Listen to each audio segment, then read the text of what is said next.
श्रीराम. साधक हो, सध्या आपण सोमवार ते शनिवार श्री ब्रह्मचैतन्य गोंदवलेकर महाराज यांच्या परंपरेतील साखरखेर्डा येथील संत परमपूज्य श्री प्रल्हाद महाराज यांचे श्री देवीदास अमृत मोहरील लिखित संक्षिप्त चरित्राचा आस्वाद घेत आहोत. तसेच रविवारी श्री महाराजांच्या काही भक्तांचे अनुभव ऐकणार आहोत. श्री रामानंद महाराजांनी ओटीत घातलेला तो ब्राह्मणाचा मुलगा होता म्हणून मायबाईंनी त्याला जवळ केलं, त्याच्यावर माया ममता ठेवली, प्रेम केलं, असं आहे का? तर तसं म्हणता येणार नाही बरं.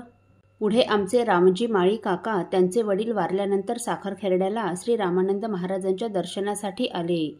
तेव्हा श्री रामानंद महाराज मायबाईंना बोलावून म्हणाले, मायबाई, हा तुला भाऊ आणला आहे आणि आजपासून हा येथेच राहणार आहे बरं.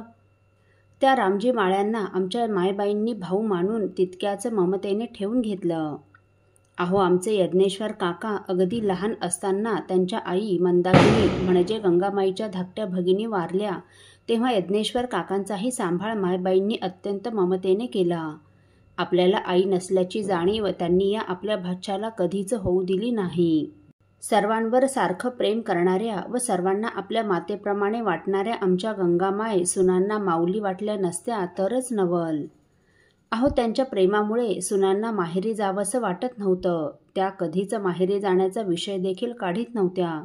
एवढं प्रेम आमच्या मायबाई सुनांवर करीत होत्या. सर्वांनीच त्यांचे सर्व गुण घ्यावेत असंच त्यांचं आदर्श जीवन होतं. असाच त्यांचा गोड प्रेमळ स्वभाव होता.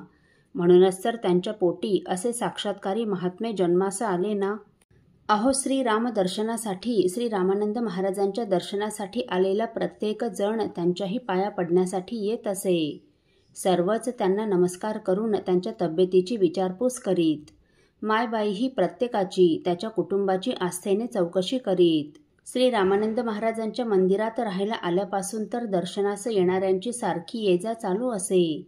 परगावची बरीच मंडळी येत, त्यात कधी श्री रामानंद महाराजांचे शिष्य म्हणजे श्री महाराजांचे गुरुबंधू असत, तर कधी श्री महाराजांचे अनुग्रहीत, कधी कुणी यात्रेकरू तर कधी कुणी काही कामानिमित्त आलेले.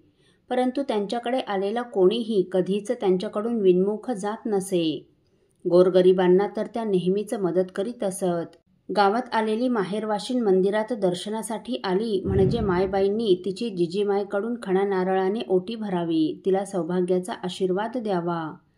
त्यांनी आपल्या जीवनात अनेक व्रतवैकल्ये केली. चांद्रायण व्रत, मौन व्रत, गोचर व्रत आदी व्रत त्यांनी केली. मौन व्रत बरीच मंडळी पाळत असते, परंतु चांद्रायण व्रत वा गोचर व्रताचे पालन फारसे कोणी करताना दिसत नाही.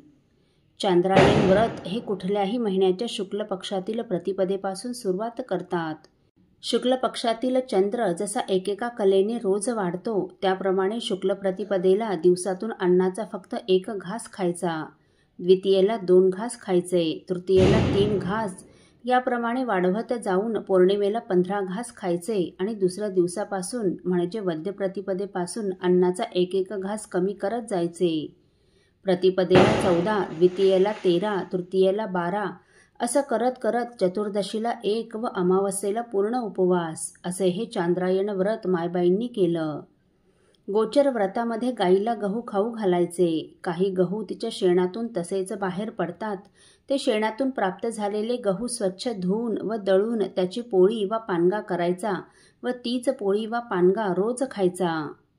गोचर व्रताचा दुसरा प्रकार, ओंजळीत अन्न घेऊन ते गायीप्रमाणे खाणे. गोचर व्रताचा तिसरा प्रकार, जमीन गोमयाने सारवून व त्यावर अन्न ठेवून गायीप्रमाणे खाणे. असे हे तिन्ही प्रकारचे गोचर व्रत त्यांनी अगदी निष्ठेने केले. शेवटी त्या नामसाधनेत रमून गेल्या. कर्म, भक्ती व उपासनेने त्यांचे जीवन कृतार्थ झाले होते. श्री नरसिंह सरस्वती स्वामी महाराजांनी मायबाईला बालपणीच केलेला बोध त्यांच्या अंतःकरणात कायमचा ठसला होता. त्यामुळे त्यांना तेव्हापासून प्रपंचाची आसक्ती नव्हतीच. प्रल्हादाची विरक्ती पाहून तर त्या अंतःकरणात अत्यंत सुखावल्या होत्या. श्री रामानंद महाराजांचे पाय घराला लागले आणि घर भक्तिमय झालं. त्यात श्री रामानंद महाराजांनी मायबाईंकडून प्रल्हादाला मागून घेतलं आणि मायबाई त्यांना तात्काळ आनंदाने पुत्रदान करून धन्य झाल्या, धन्य धन्य झाल्या. असो साधक हो, परमपूज्य श्री प्रल्हाद महाराजांच्या मातोश्री तीर्थस्वरूप मायबाईंचे निर्याण आपण पुढील भागात ऐकणार आहोत. श्री राम समर्थ. आपल्यातील कोणा श्रींच्या भक्तांना श्रींचे काही अनुभव आले असतील तर कृपया आपण मला ते 9422843253 अथवा सुनील दादांच्या 9892608401 या व्हॉट्सअप नंबरवर कळवावेत अशी नम्र विनंती. श्री राम समर्थ.